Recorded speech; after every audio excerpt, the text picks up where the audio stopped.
तो मुझे मुश्किल से 20 मिनट भी नहीं हुए हैं और मेरे पास मेरी बिरयानी आ चुकी है। मेरी नहीं, मतलब मुर्गे की बिरयानी। अब इसे मुझे मिलते हैं काफ़ी ज़्यादा। देखो, रोटी हम आसानी से खा तो लेते हैं, अच्छी तो लगती है, लेकिन ही एवरीवन, मैं फिर से आ गया हूँ एक नए व्लॉग के साथ। व्लॉग क्या, इसको हम बोलेंगे फिटनेस व्लॉग ही बोलेंगे। आज जैसे कि मैं आपको बता चुका हूँ कि मैं 2 बार ही खाना खाता हूँ। एक खाता हूँ सुबह, यानी कि सुबह और दोपहर के बीच में, और एक बार खाता हूँ मैं रात को, यानी कि 2 टाइम ही खाता हूँ। लेकिन कोशिश करता हूँ कि अच्छा खाना खाऊं, उसमें मेरा प्रोटीन ज़्यादा हो और कार्ब और बाकी चीज़ें कम हो, तो यही रहता है। लेकिन आज क्या है कि अंडे ख़त्म हो चुके हैं घर में, और मैं चिकन लेने गया था, लेकिन चिकन की शॉप बंद थी, तो जिसकी वजह से मैं चिकन भी नहीं लेकर आया। तो मैंने कुछ ऑर्डर किया जोमेटो से। मैंने चिकन बिरयानी ऑर्डर की है, जिससे मैंने कोशिश करी कि उसमें ना चिकन के पीस ज़्यादा हो, ना कि बाकी चीज़ें हो। आपको मैं बताना चाहूँगा कि जो चिकन बिरयानी होती है ना, वो एक अच्छी चीज़ होती है, वो बिल्कुल ही अनहेल्थी में नहीं गिनी जाती है। पहले आप ये समझ लो, काफ़ी लोग सोचते हैं कि चिकन बिरयानी अनहेल्थी होती है, तो वो नहीं होती है। आप काइंड ऑफ ये सोच सकते हो कि वो 50% अच्छी होती है, क्योंकि उसमें चिकन के पीस होते हैं। अगर आप बिरयानी लाते हो, थोड़ा बहुत उसमें चावल खाते हो, और उसके बाद जो भी उसमें पीस आते हैं, यानी कि चिकन के पीस होते हैं, लेग पीस होते हैं, वो आपकी बॉडी के लिए अच्छे होते हैं, तो उनको खा सकते हो। तो बिरयानी कभी भी इतना भी बेकार नहीं होती है। लेकिन अगर आपका कोई गोल है फिटनेस से रिलेटेड, कि आपको बिल्कुल ही बहुत ही कम कैलोरीज कंज्यूम करनी है, तो उस टाइम पे प्लीज़ कार्ब को अवॉइड करो, क्योंकि आपकी बॉडी को कार्ब की जरूरत नहीं है। आपकी बॉडी को जरूरत है प्रोटीन की। कार्ब की जरूरत है, लेकिन गुड कार्ब्स, जैसे कि थोड़ा बहुत भी खा लोगे ना, वो इतना इनफ होता है आपकी बॉडी के लिए। तो ज़्यादा बिरयानी मत खाओ अगर आप फैट लॉस पे हो, लेकिन एक फिट बॉडी चाहते हो और एक अपने वेट को मेंटेन रखना चाहते हो, तो बीच बाच में बिरयानी खा सकते हो, चिकन बिरयानी, तो कोई प्रॉब्लम नहीं होगी। तो मैं अब वेट कर रहा हूँ कि वो आए, और उसके बाद हम खाना स्टार्ट करें अपनी चिकन बिरयानी का। आप में से काफ़ी लोगों को चूल्हे की रोटी खाना तो पसंद होगा, और आप में से काफ़ी लोग खाते भी होंगे अगर आप गांव में रहते हो। लेकिन अगर आप गांव में नहीं रहते हो, आप सिटी में रहते हो, सेक्टर में रहते हो, तो उस टाइम पे आपको शायद चूल्हे की रोटियां मिलती नहीं होंगी। फिलहाल मेरी मम्मी चूल्हा बना रही है, ठीक है। जब ये चूल्हा बन के तैयार होगा, तो उसके बाद इस पर रोटियां बननी स्टार्ट होंगी। चूल्हे की रोटियां हम आसानी से खा तो लेते हैं, अच्छी तो लगती है, लेकिन उससे पहले चूल्हा बनाया जाता है अपने हाथों से, अच्छे तरीके से बनाया जाता है। उसके बाद इस पे अच्छी रोटियां बनती है, तभी उसमें हद से ज़्यादा टेस्ट आता है। तो मेहनत बहुत है इसके पीछे। तो मुझे मुश्किल से 20 मिनट भी नहीं हुए हैं और मेरे पास मेरी बिरयानी आ चुकी है। मेरी नहीं, मतलब मुर्गे की बिरयानी। और अब हम इसे खाने स्टार्ट करेंगे। ये मैंने ऑर्डर की है अंकल चिकन से। यहाँ पे क्या है ना कि मतलब काफ़ी हाइजीन तरीके से और काफ़ी अच्छे तरीके से ये बनाते हैं, और पैकिंग इसकी काफ़ी ज़्यादा अच्छी होती है। तो मैं कोशिश करता हूँ मैं यहीं से ऑर्डर करूँ। और इसकी बिरयानी जो है ना, काफ़ी ज़्यादा टेस्टी, और काफ़ी इसमें पीस भी मिलते हैं। थोड़ी सी कॉस्टली होती है, लेकिन मज़ा आता है खाने में। चलो अब मैं आपको ना इसकी ना अनबॉक्सिंग करके दिखाता हूँ कि इसमें हमें क्या क्या है और कैसे मिलता है।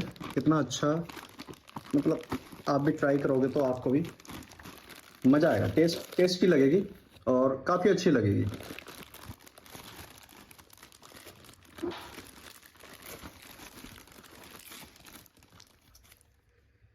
इसमें हमें मिला है सैलन, चटनी बोलते हैं, ग्रीन ग्रीन चटनी।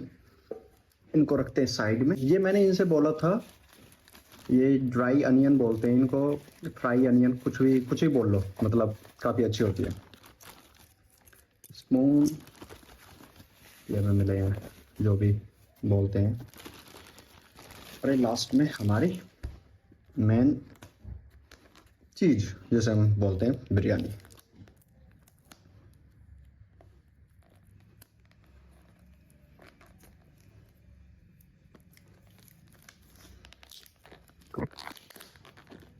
और इतनी महंगी नहीं है यार, ये मेरे को पड़ी है लगभग 188 के आसपास, जो कि मेरे पास गोल्ड मेंबरशिप है, तो मेरे को डिस्काउंट लग के पड़ी है। इसका वेट सिक्स इसका वेट है 600 ग्राम के आसपास। अब इससे मुझे मिलते हैं काफ़ी ज़्यादा, देखो इसमें 2 लेग पीस मिलते हैं और 7-8 अलग पीस मिलते हैं, और इसकी क्वांटिटी भी काफ़ी ज़्यादा होती है। मतलब अकेले बंदे के लिए काफ़ी ज़्यादा सही रहती है, मतलब आराम से उसका पेट भर जाएगा। अब हम इसे खाते हैं और फिर बातें करते हैं उसके बाद।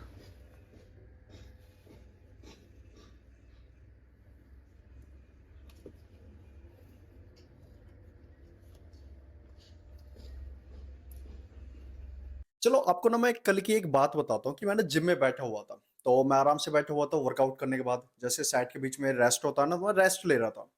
तो 2 लड़के जो जिनको मैं जानता भी हूँ, वो मेरे पास आते हैं और बोलते हैं कि भैया हमें ना कोई सप्लीमेंट बताओ जो बजट में आ जाए। यानी कि उनका बजट काफ़ी ज़्यादा कम था। वो बस कैसे न कैसे करके वो सप्लीमेंट लेना चाह रहे थे।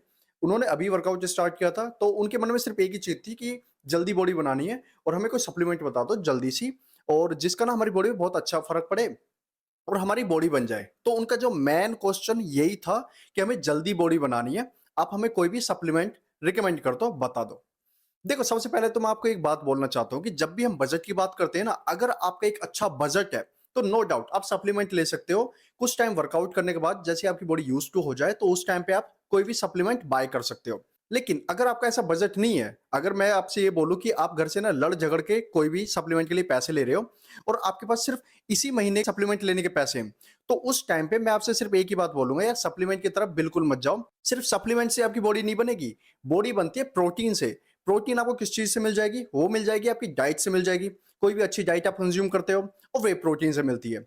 वे प्रोटीन और डाइट में इतना फर्क नहीं होता। आपकी बॉडी को जो नीड होती है ना, वो नीड होती है प्रोटीन की। अब चाहे वो आप डाइट से लो, चाहे आप वो वे प्रोटीन से लो, फर्क नहीं पड़ता। मैं ये बात इसलिए बोल रहा हूँ क्योंकि जब हम बात करते हैं ना वे प्रोटीन की, उस टाइम हम बात करते हैं लगभग एक अच्छा प्रोटीन के लिए हमें 5 से 6 हज़ार रुपए की जरूरत पड़ती है। उस 5 से 6 हज़ार रुपए की प्रोटीन सप्लीमेंट लेने के बाद भी हमें अच्छी डाइट लेनी पड़ती है। जब आपको डाइट लेनी है, उस टाइम पे आपको फोकस करना चाहिए कि क्यों ना आप अपनी डाइट को ही थोड़ा सा और एक्स्ट्रा कर दें, ताकि आपकी बॉडी को जो प्रोटीन की नीड होती है ना, वो आराम से मिल सके। देखो, मैं आपको बताता हूँ, मेरे पास एक प्रोटीन पड़ा है, मतलब ये मेरा प्रोटीन है और ये प्रोटीन मेरे भाई लेके आए थे। अब देखो क्या रहता है ना कि मेरी एवरी डे की जो रिकमेंड अमाउंट की प्रोटीन होती है ना, मैं अपनी डाइट से कंप्लीट कर लेता हूँ। तो मेरे को ना वे प्रोटीन सप्लीमेंट लेने की जरूरत ही नहीं पड़ती है। मेरे को डेली लाइफ में लगभग 120 ग्राम प्रोटीन चाहिए होती है, जो मैं एवरी डे डाइट से ले लेता हूँ। तो मैं इसको क्यों लूँ?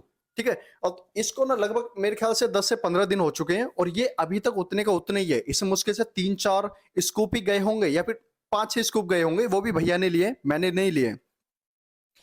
तो मैं आपसे सिर्फ यही बात बोलना चाहता हूं कि अगर आपका एक ऐसा बजट है जिसमें हम पैसे के बारे में नहीं सोच रहे हैं कि हमारे पास अच्छा खासा पैसा है, कोई दिक्कत नहीं है, तो उस टाइम पे आप वे प्रोटीन लो, डाइट लो, फर्क ही नहीं पड़ता।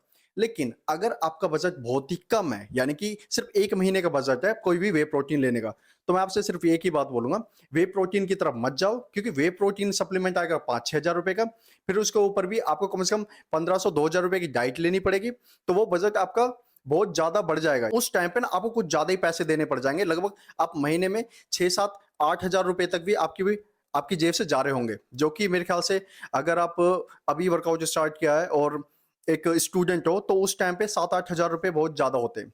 लेकिन अगर आपके पास 2-3 हज़ार रुपए हैं, 2-3 हज़ार रुपए से आप एवरीडे चिकन भी खा सकते हो, अंडे भी खा सकते हो। उसकी अगर आप थोड़ी सी एक्स्ट्रा क्वांटिटी भी खाने लग जाओ ना, तब भी आप महीने में ना ज्यादा ज्यादा 3 हज़ार रुपए खर्च कर सकते हो। 3 हज़ार रुपए में भी चिकन और अंडे खा के भी आप आराम से एक बहुत ही अच्छी बॉडी बना सकते हो। मैं कभी कहता नहीं हूं कि आपको वे प्रोटीन लेना ही चाहिए।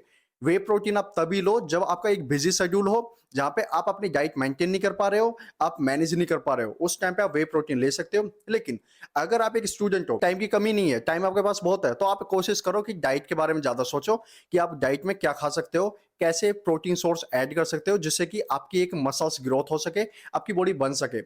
तो मैं आपसे फिर भी बोलूंगा कि जल्दबाजी में ना पड़े, थोड़ा सा अपनी बॉडी को टाइम दें। जितना टाइम आप अपनी बॉडी को दोगे, उतनी एक अच्छी बॉडी आपकी निकल के सामने आएगी। वे प्रोटीन या फिर कोई भी सप्लीमेंट के बारे में फिलहाल आपको नहीं सोचना है। फिलहाल आपको 2-3 चीजों पे बात करनी है। एक रहेगा, आपको अच्छा वर्कआउट करना है, उसके बाद अच्छी डाइट कंज्यूम करनी है, बाहर का बेकार खाना बिल्कुल अवॉइड करना है, ऐसी डाइट ऐड करनी है जिसमें अच्छा खासा प्रोटीन आपको मिले, ठीक है, और एक अच्छी नींद लो, और बेकार चीजों से आपको दूर रहना है। सिर्फ इन चीजों पे फोकस करके भी आप एक अच्छी बॉडी बना लोगे। कभी भी ऐसी चीजें अपने दिमाग में ना बैठाएं कि मैं कोई भी सप्लीमेंट नहीं लूंगा तो मेरी बॉडी नहीं बनेगी। ऐसा कुछ नहीं होता यार। मेरे को लगभग 7-8 साल हो गए हैं वर्कआउट करते करते। मैंने अपनी लाइफ में मुश्किल से मुश्किल 3 या 4 वे प्रोटीन सप्लीमेंट लिए होंगे, और जब भी मैंने वो वे प्रोटीन सप्लीमेंट लिए ना, एक डब्बा खाने में मैंने 3-3 महीने का टाइम दे दिया। यानी कि मैं कभी खा रहा हूँ, कभी नहीं खा रहा हूँ। लेकिन मैं हमेशा अपनी डाइट पे बहुत ज्यादा फोकस करता हूँ, बहुत ज्यादा ही अच्छे तरीके से डाइट लेता हूँ।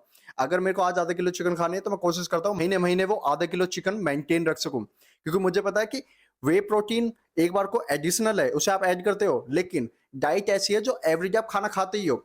अपने खाने को एक अच्छे खाने से बदल दो, आपकी बॉडी बनना स्टार्ट हो जाएगी। तो बस वे प्रोटीन से दूर रहो, डाइट पे ज्यादा फोकस करो। डाइट को मैनेज करना बहुत ईजी हो जाता है अगर आपके पास बहुत ज्यादा टाइम है, इसमें आपके ज्यादा पैसे भी नहीं लगते हैं। तो ये बात आपको जरूर ध्यान रखनी है। अरे बताऊंगा बताऊंगा ये बताऊंगा तुम्हें कौन है ये बताऊंगा। मैं नाम ना बता रहा हूँ। एक चीज बताऊंगा।